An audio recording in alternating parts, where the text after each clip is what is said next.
नमस्कार मैत्रिणींनो, श्री स्वामी समर्थ. मी कविता चौगले. हे आपल्या चॅनलमध्ये सर्वांचे स्वागत आहे. मी माझ्या चॅनलवर रोज 10 वाजता व्हिडिओ अपलोड करत असते. भरपूर जण चॅनल सबस्क्राईब केलेत पण त्यांनी बेल नोटिफिकेशनला क्लिक केले नाहीत, त्यामुळे त्यांना माझे रोजचे व्हिडिओ हे बघायला मिळत नाहीत. मी रोज जुन्या नवीन कपड्यापासून वेगवेगळ्या प्रकारचे बॅग शिवत असते आणि त्याचे व्हिडिओ अपलोड करत असते. मला जुन्या नवीन कपड्यापासून बॅग शिवायला खूप आवडते. आपल्याला ज्या वस्तू हव्या असतात त्या मार्केटमध्ये खूप महाग असतात. आपण घरच्या घरी ह्या वस्तू बनवू शकतो. आज मी तुम्हाला अशीच एक नवीन आयडिया शिकवणार आहे. शेवटपर्यंत नक्की बघा. आपण इंचामध्ये जेव्हा माप टाकायला जातो तेव्हा 1-2 रेगा पुढे मागे होतात, त्यामुळे आज आपण सेंटीमीटर मध्ये कसे माप टाकायचे ते बघूया. हे 27 सेंटीमीटर घेतले, हे 22 सेंटीमीटर घेतले आणि हे 15 सेंटीमीटर घेतले. जेव्हा आपण हे झाडू तेव्हा हे निघून जातं, त्यामुळे एवढी आपण काळजी करायची नाही. आता जे 27 सेंटीमीटर आपण घेतलेलं आहे, 27 सेंटीमीटर पासून आपण ह्या 15 सेंटीमीटर पर्यंत आपण एक रेग मारून घेऊया. असा मी आकार काढून घेतलेला आहे. खूप सोप्या पद्धतीने तुम्हाला शिकवत असते. माझे व्हिडिओ तुम्ही नक्की बघत जावा. आवडले तर लाईक करा, शेअर करा, सबस्क्राईब करा आणि तुम्हाला कसा वाटला तेही नक्की सांगा. माझी पद्धत तुम्हाला सोपी वाटली, अवघड वाटली हे तुम्ही सांगू शकता. हा असा आपला तुकडा तयार झालेला आहे. तुम्हाला हवा असेल तर एका कागदावर सुद्धा ह्याचा छाप काढून घेऊ शकता. म्हणजे तुम्हाला जेव्हा पुढच्या वेळी तुम्ही कराल त्यावेळेला तुम्हाला हे सोपे जाईल. आपण हा जो तुकडा घेतलाय त्या तुकड्याच्या तिरक्या बाजूला आपण चेन लावणार आहोत. मी ह्या चेन मधला हा एक भाग काढून घेते.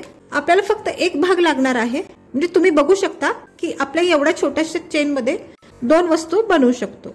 मी चेन थोडीशी एक्स्ट्रा बाहेर ठेवते आणि टीप मारून घेते. मी काळ्या दोऱ्याने टीप मारले त्यामुळे तुम्हाला लवकर लक्षात येणार नाही. आता मी हे उलट ठेवून ह्याच्यावर प्रेस टीप मारून घेते, ज्यामुळे हे आपलं कापड आणि ही चेन रनर मध्ये अडकणार नाही.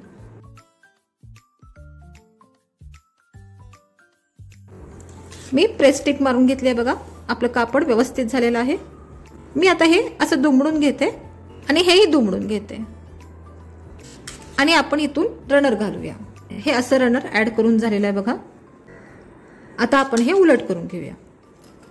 त्याच्यावर travel bag, shopping bag, sling bag, sari cover, single sari cover, एका साडी कव्हर मध्ये कमीत कमी 8 ते 10 साडी ठेवाव्या अशा साडी कव्हर, मेकअप पाऊच, असे वेगवेगळ्या प्रकारचे तुम्हाला व्हिडिओ बघायला मिळतील. मार्केटमधून आणण्यापेक्षा तुम्ही घरातल्या घरात हे ठेवू शकता आणि तुम्ही गिफ्ट पण देऊ शकता.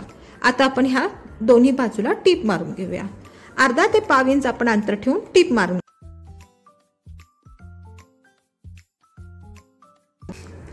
आपण कुठल्याही कपड्यापासून जरी शिवायला घेतलं तरी असे हे धागे थोडे का होईना आपले निघतातच. ते आपण कट करून घ्यायचे. हे असं आपलं दोन्ही बाजूला टीप मारून झाले आहे. शिलाईचे भरपूर व्हिडिओ तयार करत असते, त्यामुळे माझ्याकडे असे छोट्या मोठ्या तुकडे शिल्लक राहतात. ह्याचंच मॅचिंगचं कापड असेल तर तुम्ही लावू शकता, किंवा हे आपल्या हे जे पायपिंग आहे ते आतल्या बाजूला जाणार आहे, त्यामुळे तुम्ही आत कोणतंही कापड वापरला तरी चालेल. अर्धा ते पाव इंच आपण दुमडून घेऊया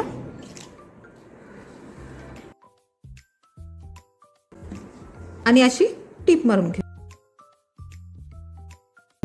मी इथं सुई आत घालतीये आणि हे सब सरळ करून घेऊ. ही पट्टी पण सरळ करून घेतीये आणि इथं थोडंसं कापड ठेवून कट करून घेतीये. आपण इथं जसं वरती अर्धा ते पाव इंच दुमडलं होतं तसं आपण खाली सुद्धा अर्धा ते पाव इंच दुमडून घ्यायचंय आणि टीप मारून घ्यायची. आता हा काळा दोरा तुम्हाला दिसत असेल, आपण टीप मारून घेतली आहे. आता आपण हे सरळ करून घेऊया. तुम्हाला हवा असेल तर हा कॉर्नर सुद्धा तुम्ही कट करू शकता. कॉर्नर कट न करताही सुद्धा मला शिवायला जमतं, त्यामुळे मी कट करत नाहीये.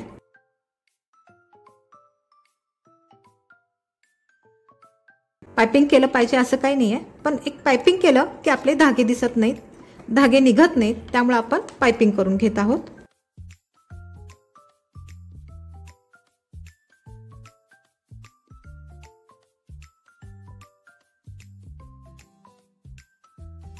किती सुंदर फिनिशिंग झालंय बघा. कुठेही आपला धागा दिसत नाहीये. मगाशी जो आपला धागा दिसत होता तो कुठेही दिसत नाही. आता हे आपण सरळ करूया. आपल्या घरात असे भरपूर कपडे शिल्लक पडलेले असतात,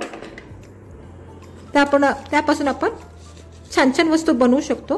अशी तुमच्याकडे टोकदार काही वस्तू असेल तर तुम्ही त्या टोकदार वस्तूने सुद्धा हे कोपरे व्यवस्थित काढून घ्या। हे बघा किती सुंदर पर्स झालेली आहे आपली। आपण हे भरपूर कामासाठी वापरू शकतो। आपण ह्याच्यात असं चष्मा ठेवू शकतो। चष्म्याचा केस घ्यायला गेलो तर खूप महाग पडतं, आपण असा चष्मा सुद्धा ठेवू शकतो। ह्याच्यात पेन्सिल ठेवू शकतो, मेकअपच्या वस्तू ठेवू शकतो, मेकअपचं साहित्य ठेवू शकतो।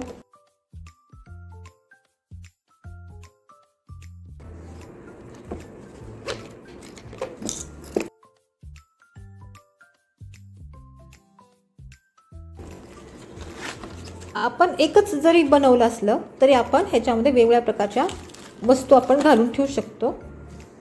तर तुम्हाला माझा व्हिडिओ कसा वाटला ते नक्की सांगा। लाईक करा, शेअर करा, सबस्क्राईब करा आणि बेल आयकॉनला क्लिक करा, ज्यामुळे माझे रोजचे व्हिडिओ तुम्हाला बघायला मिळतील। थँक्यू। श्री स्वामी समर्थ।